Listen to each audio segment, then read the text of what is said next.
get a better understanding of the physical mechanics of drumming, it is helpful to isolate the individual building blocks and aspects of our technique. Only that way we can locate, analyze, and improve those elements. We can divide them into movements and the limbs that generate those movements. It's like the gears of a car. By going from small to big, this would be the fingers, the wrists, the forearm and the forearm rotation, the elbow and the upper arm, and finally the shoulders. Each of this gear has its own vocabulary of techniques and applications which I will analyze and demonstrate on this tape. Although they work very well individually, it's just as important to develop an understanding as how we can make them work together and turn them into a fine-tuned engine that will take us wherever we want to go.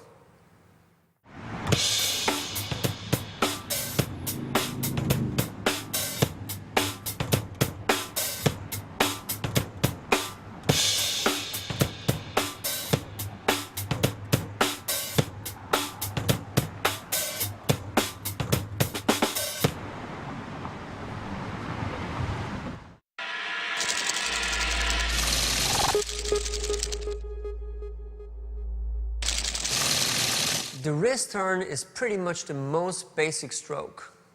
One variation of the wrist turn is based on a technique developed in the 1920s by George Lawrence Stone and Billy Gladstone. Today, Joe Morello stands out for his contribution in handing it down to the next generation of contemporary players. The technique is often referred to as the free stroke or Gladstone technique. It allows the stick maximal freedom of motion while keeping maximal control over it. I call this concept maximum control with minimal influence. To prepare us for the free stroke, here's an exercise to familiarize you with the basic mechanics of the technique. Take the stick in German grip and align it with the playing surface. Turn your wrist up so the stick points up to the ceiling. Throw the stick down with a turn of your wrists and let the stick bounce all the way up again. Leave your hand down, just let the stick return while you open your fingers. Stay loose all the time, even if the stick shoots out of your hand eventually. It's all about letting the stick go as you throw it down and let it bounce back. Don't move your forearm, elbow, or your fingers. The throw is only generated by the wrist. Repeat this throwing motion many times until you get a feel for the rebound of the stick and program it into your motion memory. If you feel like the stick is not bouncing back, either loosen your grip or open your hand a little bit more after the stroke. Now, let's put the whole free stroke together. After you throw the stick down, bend the wrist back up and follow the stick as it bounces back.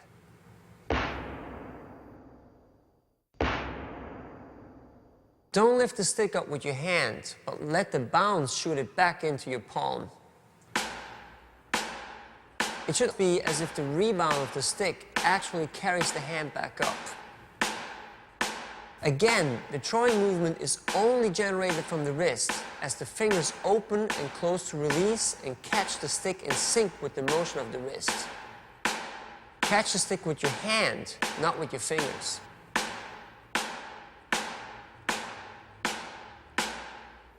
It's in fact as if you bounce a ball. The throwing and catching motions are the same.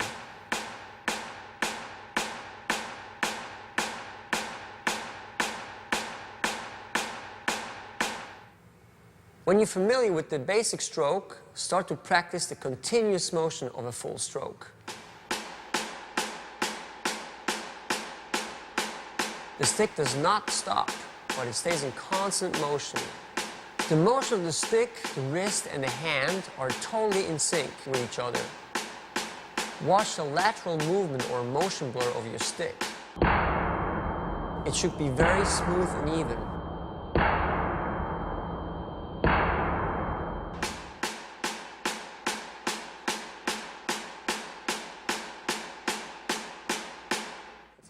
of your stick should always visually illustrate the time between your beats.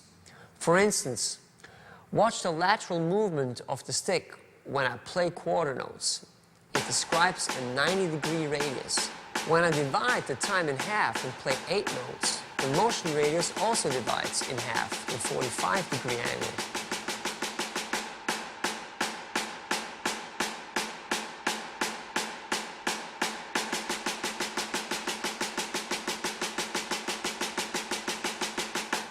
Keep this in mind. It's not only very helpful to control your execution, but it puts your motion in context with the way you play time. No matter at what height you play, full strokes, half strokes, low strokes, the concept of the motion stays the same. The force of the stroke is generated by the velocity of the wrist turn, not muscular power. Now, there is also the control stroke. The stroke starts the same as the full stroke, but you catch it shortly after the impact. Instead of catching the stick up here, you catch it down here. The important thing is to catch it after the impact, not before. Many drummers make the mistake that they might be all relaxed at the beginning of the stroke, but as they come down, they catch and choke the stick before it hits the pad, not after. When you do this, you will feel a burning sensation in your hand. That's like hitting the brakes just as you're about to jump off a launch ramp. Not only do you dissipate all the energy of the stroke just before impact, but absorb all of the wasted energy with your body. So, learn to catch the stick just off the head, so the stick won't burn in your hands. You will later need it for control strokes, doubles, and flams. Okay, this is the theory behind this.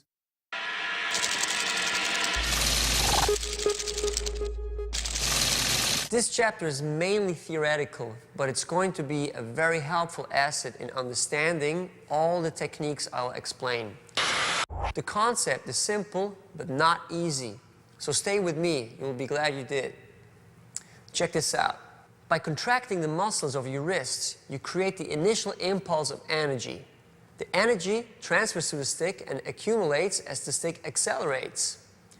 At the point of impact, the stick transfers the energy to the drum head. Some of the energy is now transferred into sound waves generated by the oscillations of the drum head. The rest of it returns to the stick in form of rebound that lifts the stick back up again.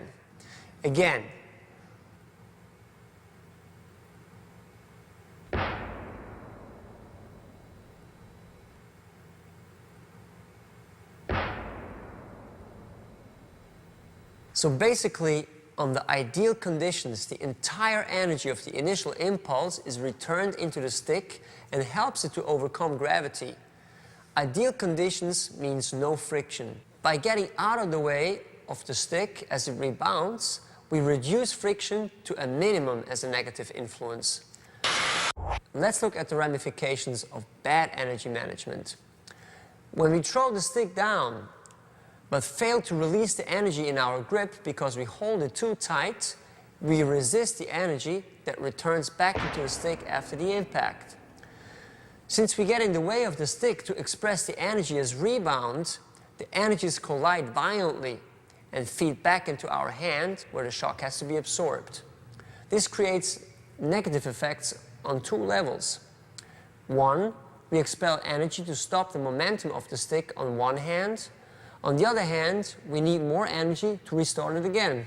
2, the deviated excess energy has to be absorbed by either the drum head, stick, or our hand, where the repeated effect manifests in dented and broken drum heads, broken sticks, or much worse, blisters, calluses, tendinitis, and other repetitive stress syndromes in our limbs and joints. This little experiment does illustrate this nicely. If you throw the stick into the palm of your hand with a nice relaxed grip, it should not hurt and produce a nice, hollow, and sustained sound. But if you grip the stick too tightly, it will sound short and dry, and it will hurt. On the pad, you can hear the kinetic energy that returns into the stick after the impact, and you can feel it too. You can hear the stick sound with the singing, sustained note, and you can feel it resonate as there is no friction or resistance stopping its vibrations. As soon as your grip is too tight or you won't fly back with your hands fast enough, the stick sound becomes dry and short and burns in your hand. If you have calluses on the inside of your fingers, they should give you a good idea where your hand absorbs the energy of your strokes. Years ago, I used to have an ugly callus that gave me a lot of problems covering the area behind the fulcrum on my left hand. It came from absorbing the shock of hitting hard rim shots.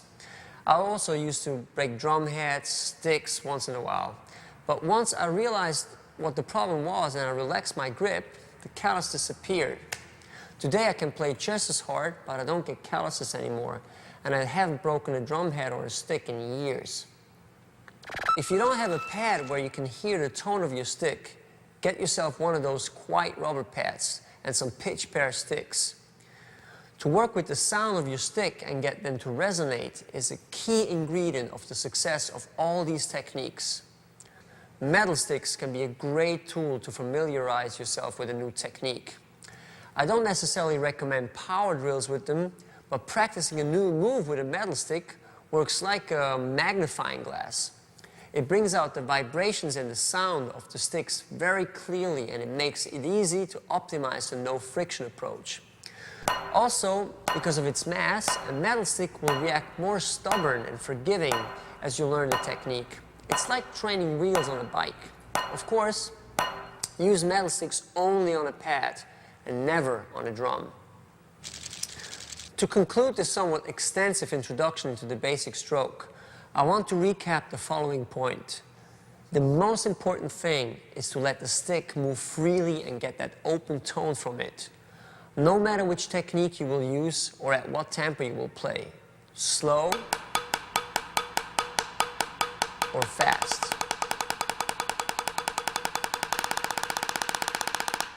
Always listen to that tone in your sticks. This illustrates the concept of maximum control with minimum influence, which builds the foundation for all the techniques I will discuss.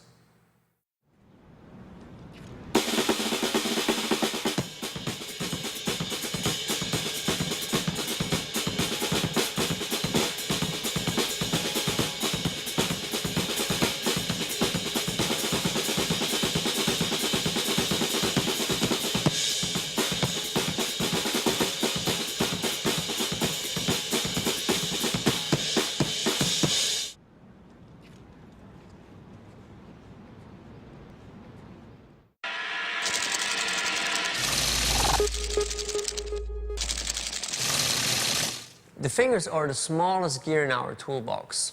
While their strength is limited because of the small size of their muscles, they can naturally move faster than the bigger gears. In conjunction with those, the fingers play an important role in many techniques. The following method gives you the most effective way to build facilities in your finger. Position your hand in French grip and release all of the fingers from the stick. Only touch it by the fulcrum between the thumb and the index finger. Now, start to bounce the stick with the index finger.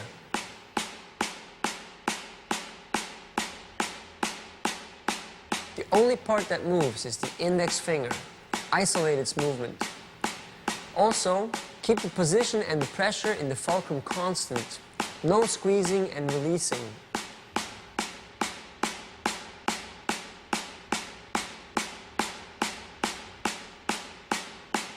Don't force or snap the stick down, and don't lift it up.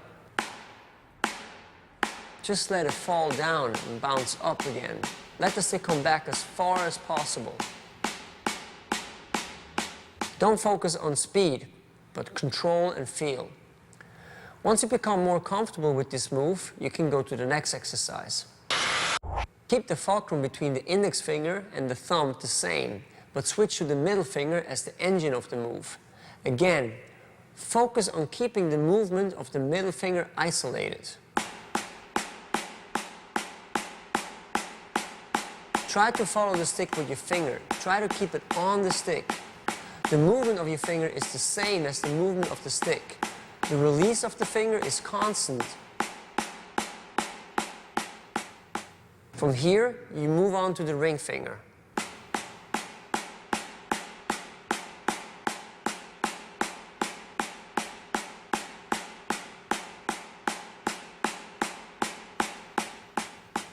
Finally, to the pinky.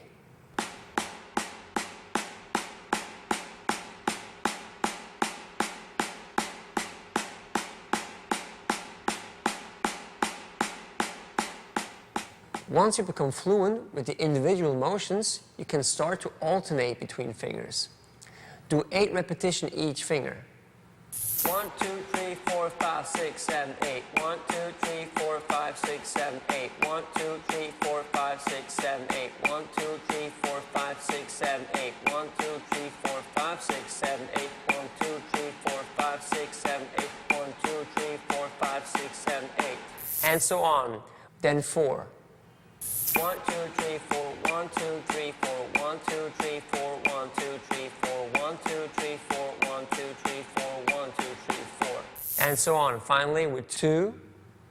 1, 2, 1, 2, 1, 2, 1, 2, 1, 2, 1, 2, 1, 2, 1, 2, 1, 2, 1, 2, 1, 2, 1, 2, 1, 2, and so on. This exercise will really get the flexibility and fluidity of the fingers going. You can also reverse this exercise by adding repetitions. 8,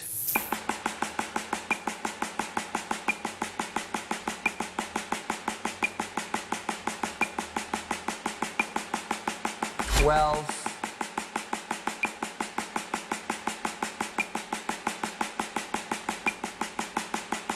16,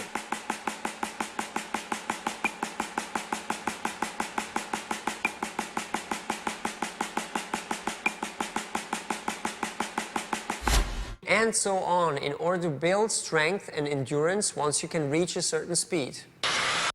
The point to isolate the active finger with this exercise is to develop maximal potential for every finger, which will not happen if we assist its momentary weakness with other fingers, the wrist or the forearm. Only that way we can build a streamlined engine that will evenly distribute the work between all the 4 fingers. It's like the pistons of a motor. A motor with 4 pistons is more powerful than one with only, let's say, 2 3/4. Once you start using the fingers together and simultaneously, you have a powerful 4-piston engine that will perform very effectively with ease.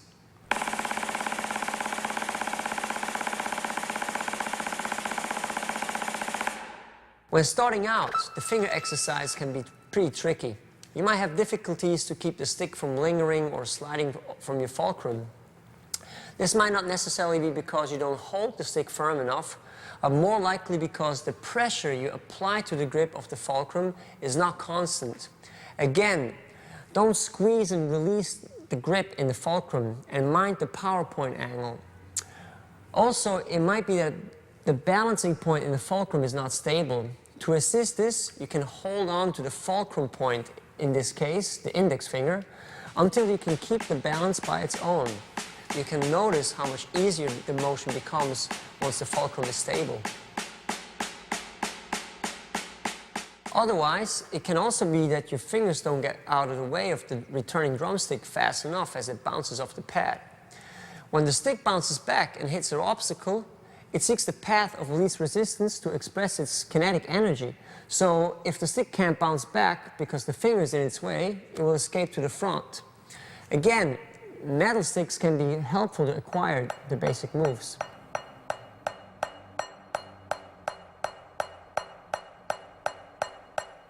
Try to start out this exercise for at least 1 minute per finger a day. That's only 8 minutes a day, and you will notice a difference after already 1 week.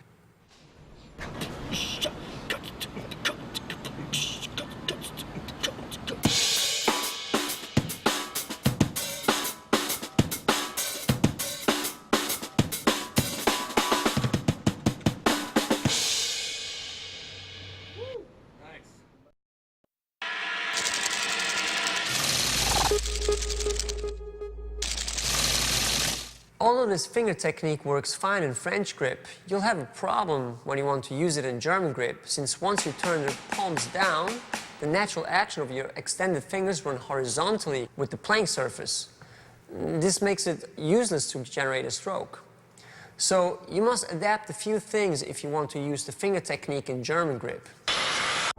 Take the stick and move your hand up to the top of the stick, so you can hold the stick like a knitting needle between the thumb and the crease of the second knuckle of your index finger. This becomes the new fulcrum of the grip. Now, turn your hand back into playing position so you can play the stick against the underside of your forearm by pulling the tip of the index finger up. You can put a drumstick under your arm to practice this. If the stick is too heavy to operate at first, either grip it further back or hold your arm slightly up. Now you can adapt the finger exercise to this position. Again, go step by step. Index finger, middle finger, ring finger, pinky. Isolate the movements, no movement in the wrists. Alternate between the fingers and so on. Now, bring the hand back into normal playing position where you do the same thing again on the pad. The stick should be a straight extension of your forearm, not point in or outwards. No movement in the wrists. Alternate between the fingers and also don't stick your fingers out. Relax.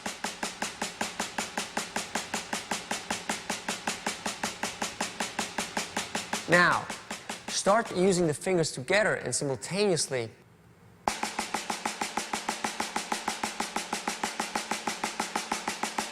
Eventually, you can loosen the grip in the fulcrum so that the index finger becomes almost free. At this point, you might start to appreciate the ring finger and pinky a little bit more, as you might feel their strength in this position. Other than the thumb, the pinky is attached to the strongest muscle in your hand. It becomes a very useful tool since it is close to the turning point of your wrist. The benefit of exercising the pinky will become clear once you incorporate the wrist into your playing. Now, while you're playing, start to practice the switch between the German and the French grip by rotating your hand back and forth.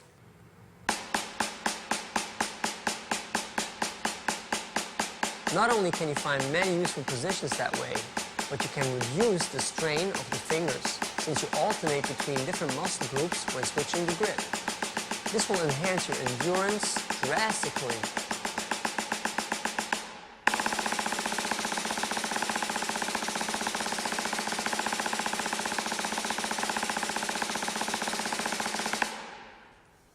By now, you got an idea of what will be possible once the other gears kick in.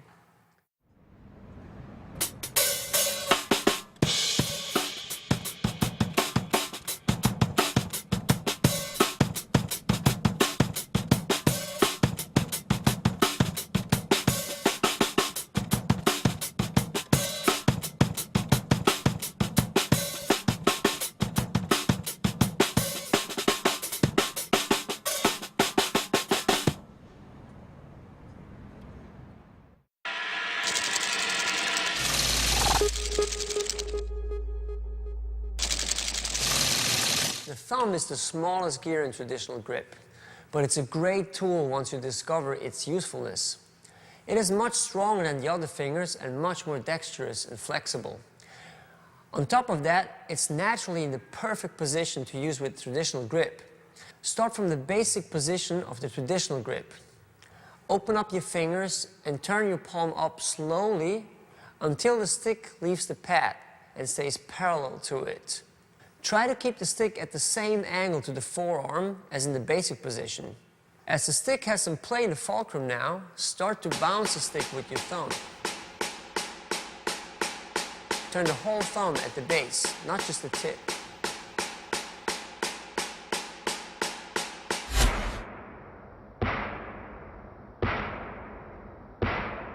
Do this the same way as we exercise the fingers.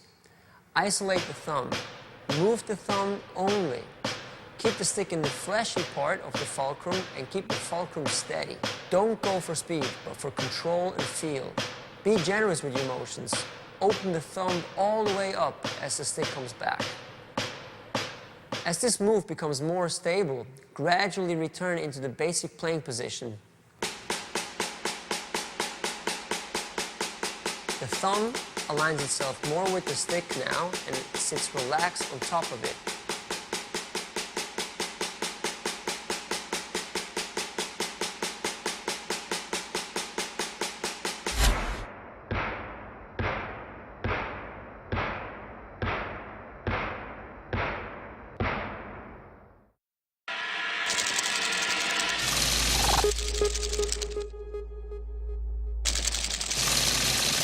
The second gear in traditional grip is the rotation of the radius ulna. Approach it like the wrist turn in the free stroke, with the principles of maximum control with minimal influence. For this exercise, keep the thumb on top of the second joint of the index finger, but keep the fulcrum loose. Turn your forearm up till the stick points straight up. Now, throw the stick down with a turn of the forearm and let it bounce back.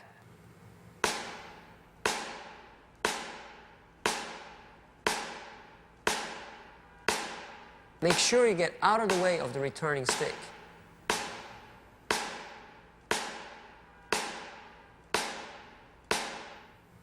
Also, work on catching the stick by closing the grip up here, as well as controlling it down here. For practice purpose, you can put a penny between the thumb and the index finger, which will force you to execute the turns exclusively from the forearm and without assistance from the thumb or the finger.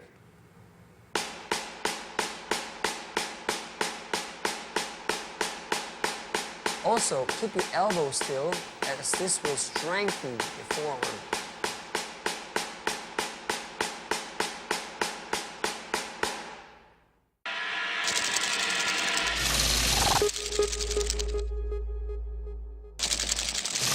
The next gear in traditional grip are the index finger and the middle finger, which we use in a very similar fashion as in the match grip finger technique. Turn your hand over so the stick is